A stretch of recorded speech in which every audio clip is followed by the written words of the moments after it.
2014 से पहले इस देश के अंदर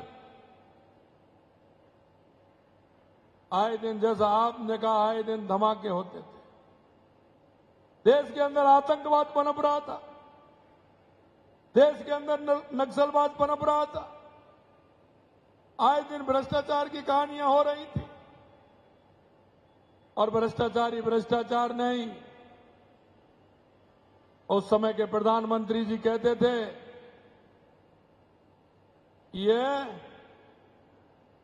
अगर इस देश के संसाधनों पर सबसे ज्यादा अधिकार है तो मुस्लिमों का सबसे ज्यादा यहाँ के संसाधनों पर अधिकार है।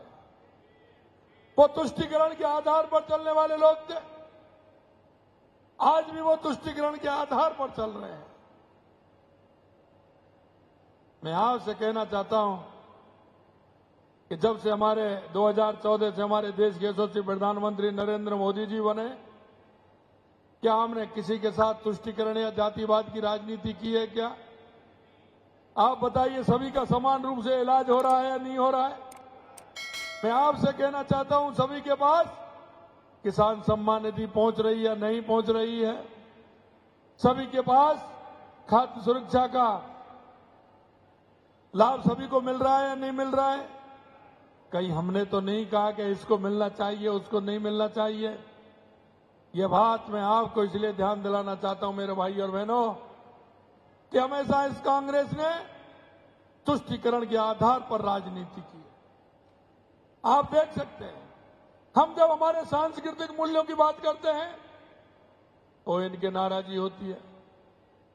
हम कहते हैं हम सबको बढ़ाने का, आगे बढ़ाने का, सबको आगे आने का काम की बात करते हैं तो इनको परेशानी होती है।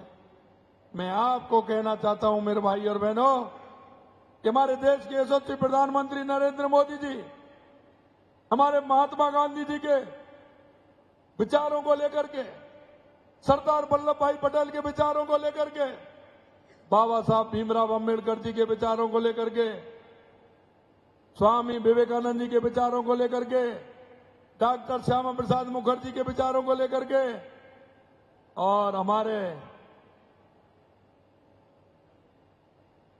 पंडित दीनदयाल उपाध्याय जी के अंत्योदय के विचारों को लेकर के चलने वाले अगर कोई इस देश में है तो वो देश के यशस्वी प्रधानमंत्री नरेंद्र मोदी है।